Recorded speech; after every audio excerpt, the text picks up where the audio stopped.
you look behind this tarp, that's where her bedroom is. They can use something as simple as this cup.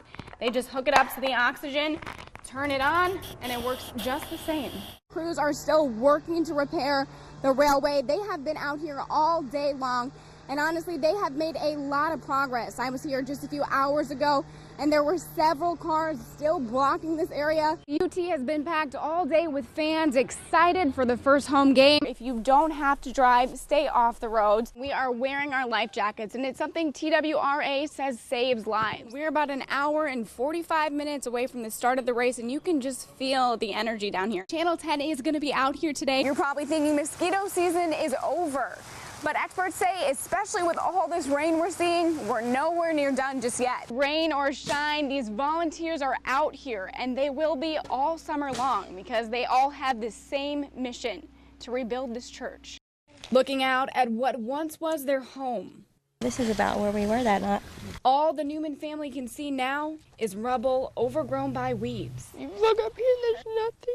15-year-old Natalie Grace is still coping with everything that's happened. It's been really hard.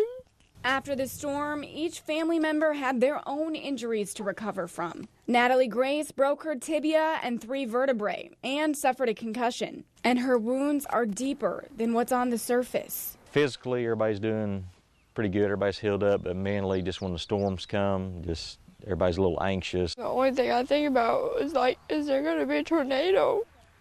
The fear sticks with them, along with a list of other issues brought on by the storm. Going through what we all went through and losing everything that you have and then trying to bounce back. I mean, you're down for a little while. The family didn't get any assistance from FEMA. Now mortgage payments and medical bills are piling up. It was thousands of dollars that we were all left with paying. Rebuilding their home is the last thing on their minds. Really, we're talking years. I thought it'd take maybe a couple months to get everything going back in, but it's taking a lot longer than expected. For now, a rental down the road is making do. But the family says their recovery isn't over until they're back home. The building you see behind me is historic, and the building's owner was working on restoring it. He says it's a major loss to this community.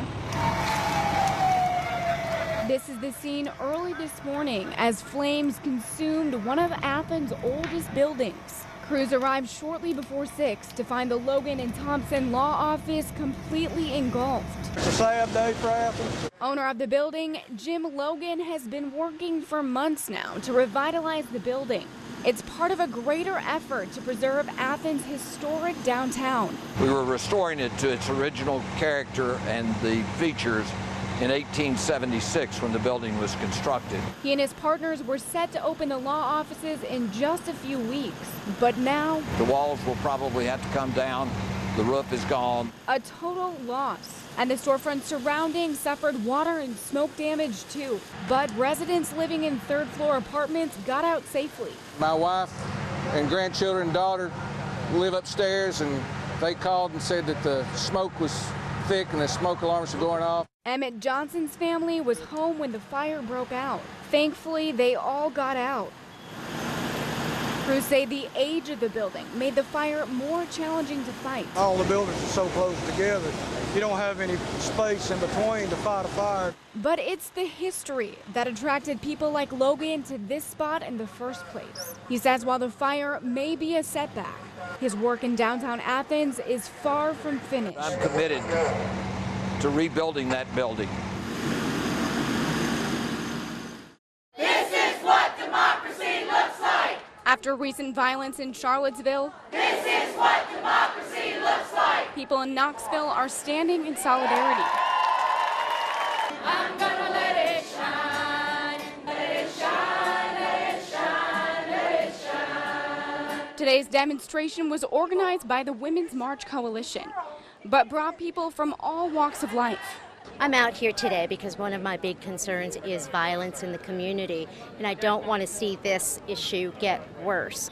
Protesters say they're saddened and angry to see the images of Charlottesville. I hope more people keep going out to the streets in peaceful, loving protest. I tell you now, no. Representative Rick Staples rallied the crowd, calling the attack in Charlottesville an act of domestic terrorism. I can't believe something this horrific took place in the United States of America. He says it's time for people everywhere to take a stand against evil. America stands strong for life. We as Tennesseans, we as Knoxvillians, have got to draw the line in the sand and say that mindset, the spouting of rhetoric that speaks to division and divisiveness in this country has got to stop, because blood has been shed. Knoxville police monitored the peaceful assembly. As protesters chant for change, they vow to make a difference. And if we don't stand up now to make sure that stops, when will we stand?